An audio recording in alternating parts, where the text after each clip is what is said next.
इसमें हम sequence and series को करने वाले तो सीक्वेंस एंड सीरीज में तीन टाइप होते हैं, AP arithmetic progression, GP geometric progression और हार्मोनिक प्रोग्रेशन। तो सबसे पहले आता है एपी अरिथमेटिक प्रोग्रेशन। इसके अंदर हर टर्म के बीच में एक कॉमन डिफरेंस होता है, जैसे कि 1 और 3 के बीच में कॉमन डिफरेंस आ गया, यानी कि इन दोनों का फर्क 2, इनके बीच का कॉमन डिफरेंस 2, ऐसे सेम कॉमन डिफरेंस रहता है पूरी एपी के अंदर। इसके अंदर एपी के क्वेश्चन को हम जनरली सॉल्व करने के लिए एक फॉर्मूला यूज करते हैं, जो कि होता है 2b = a+c। इसे वेरीफाई भी कर सकते हैं। ये 2b यानी कि 2a + 2d = a+a 2a+2d, यानी कि ये सही है। ऐसे ही हमें कोई भी क्वेश्चन सॉल्व करना होता है तो हम अज्यूम करते हैं, तीन टर्म्स अज्यूम करनी, तो a - d a+d। चार टर्म्स अज्यूम करनी है तो a - 3d a - d a+d a+3d, ऐसे कि उन सभी का सम होने पे d कैंसिल हो जाए, ताकि हमको वो प्रॉब्लम सॉल्व करने में आसानी हो। जैसे कि हमें सम दे रखा है कि सम है किसी एपी का 3, तो हम इसे ऐड करेंगे तो ये आ जाएगा 3a = 3, यानी कि a की वैल्यू हमारे पास में आ गई 1। अब a की वैल्यू 1 आ गई और हमें ये दे रखा है थर्ड टर्म हो चुकी 2 है, यानी कि a + d = 2, d की वैल्यू आ गई 1। तो फिर बाद में हमारे पास में फर्स्ट टर्म आ गई वो 0 1 2। अब ऐसे ही आगे एन आता है, एन = n/2 a + an। अब ये कैसे आता है एन का, मान लीजिए ये 2 है, इसके अंदर 1 और 11 का सम 12, 3 और 9 का सम 12, 5 और 7 का सम 12। हम एक चीज़ नोटिस कर सकते हैं, first term plus last term का सम सेम है। तो फिर बाद में इन दो ये कितनी बार 12 आया, 1 2 3 बार 12 आएगा इसका टोटल सम। तो n कितना है 6/2, यानी कि 3 into first plus last term का सम 12, यानी कि 3 × 12। तो फिर बाद में ये एन आ गई, ये वेरीफाई हो गया कि एन सही है।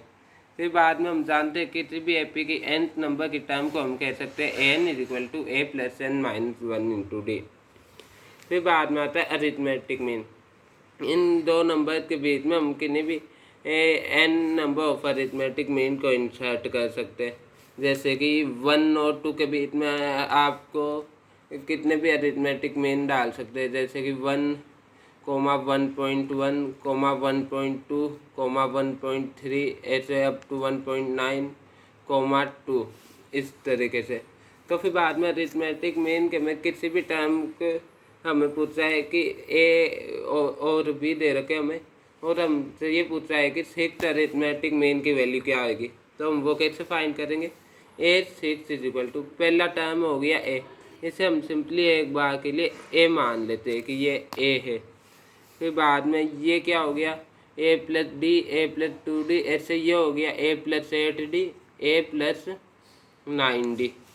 तो फिर बाद में इसमें से इसे माइनस करेंगे तो क्या आ जाएगा 9d अपॉन में। अब यहाँ पे ये जो नंबर है इसकी वैल्यू क्या है, ये जितने नंबर ऑफ अरिथमेटिक मीन है जो कि 8 है, n+1, तो इसे n+1 से डिवाइड कर देंगे। ये हमने लिख रखा b - a अपॉन में p+1, क्योंकि हमने यहाँ पे नंबर ऑफ अरिथमेटिक मीन को n न मान के p मानना है, तो p+1 से इसे डिवाइड कर देंगे तो ये कैंसिल हो जाएगा और बचेगा यहाँ पे अकेला d, क्योंकि ये ऊपर वाला 9 और 9 सेम है, इसलिए अकेला d बचेगा, d × n, यानी कि ये पहला तो a हो गया। फिर बाद में इस थर्ड नंबर के में a + 3d, n की वैल्यू 3 आ जाएगी, ऐसे ही a + 4d। अब इसके अंदर आती है कुछ प्रॉपर्टीज।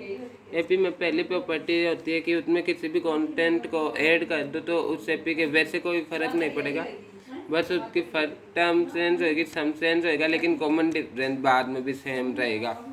ऐसे ही किसी एपी को किसी कांस्टेंट से डिवाइड कर दोगे तो जो नया कॉमन डिफरेंस आएगा वो पहले वाले कॉमन डिफरेंस का के टाइम्स होएगा, के से डिवाइड करने के बाद में जो आएगा।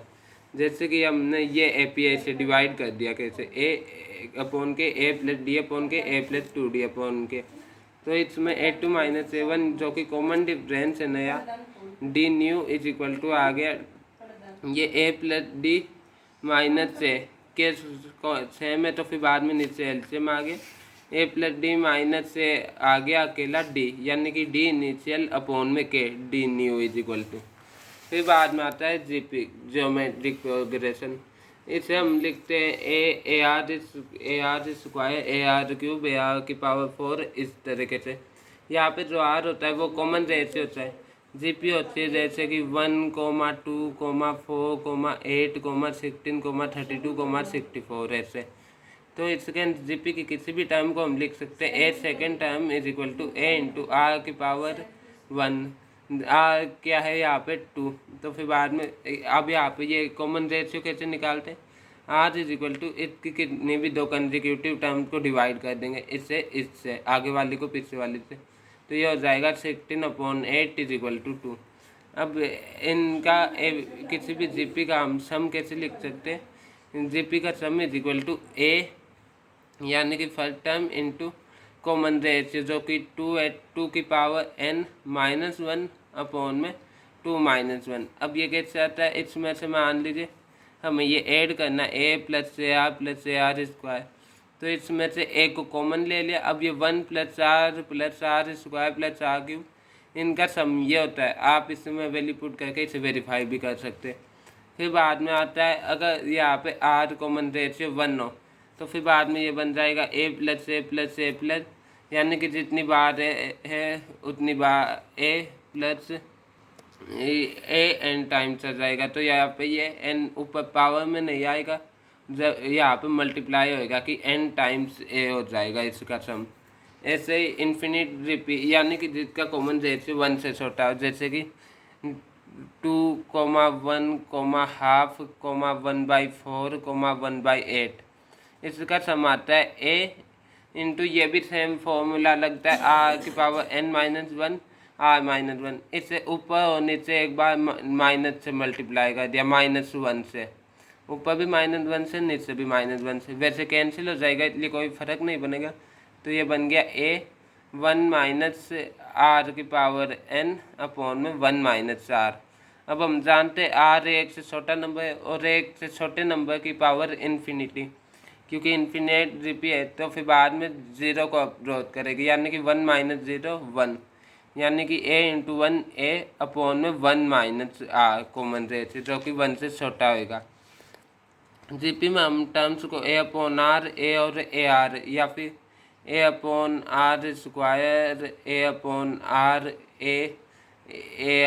ए आर स्क्वायर ऐसे एज्यूम करते ताकि इनका प्रोडक्ट, जैसे कि ये प्रोडक्ट है तो फिर बाद में आर कैंसिल हो जाए और कैलकुलेशन में आसानी हो। जीपी की प्रॉपर्टी ये होती है कि अगर हम जीपी को किसी भी नंबर से मल्टीप्लाई कर देंगे तो उस पर कोई फ़र्क नहीं पड़ेगा, उसका कॉमन रेशियो पे वो सेम रहेगा। अगर हम जीपी की पावर लगा दे, मान लीजिए a r square a r cube, हर एक का स्क्वायर कर दिया जीपी की टर्म का, तो ये बन जाएगा ए स्क्वायर आर की पावर 4 ए स्क्वायर आर की पावर 5। तो जो नया कॉमन रेशियो होएगा वो पहले वाले कॉमन रेशियो की पावर n आएगा, यानी कि कितना किया है, जैसे कि स्क्वायर किया है तो 2, हर टर्म का क्यूब किया है तो 3 ऐसे। और फिर बाद में आता है HP हार्मोनिक प्रोग्रेशन। इसके अंदर ये HP का रेसिप्रोकल करने पे जो आता है उसे हार्मोनिक प्रोग्रेशन कहते, जैसे कि 1/1, 1/2, 1/3, 1/4, 1/5, ये हार्मोनिक प्रोग्रेशन में, यानी कि हार्मोनिक प्रोग्रेशन की फॉर्म होती है 1/a, 1/a plus d, 1/a plus 2d ऐसे। तो इसके अंदर हम लिख सकते हैं जैसे कि ये A1 A2 A3 A4 A5 ये हार्मोनिक HP में।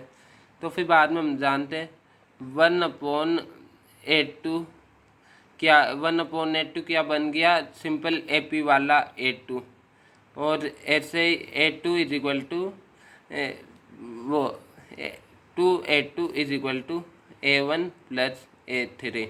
अब A1 क्या होएगा, HP में 1/A1 प्लस 1 में HP का 1/A3 इज इक्वल टू 2, यानी कि ये बन गया 2 में A2 इज इक्वल टू 1 में A1 प्लस 1 में A3। इसका सम करेंगे एलसीएम लेके तो ये बन जाएगा 2/A2 is equal to A1 plus A3 upon में A1 A3।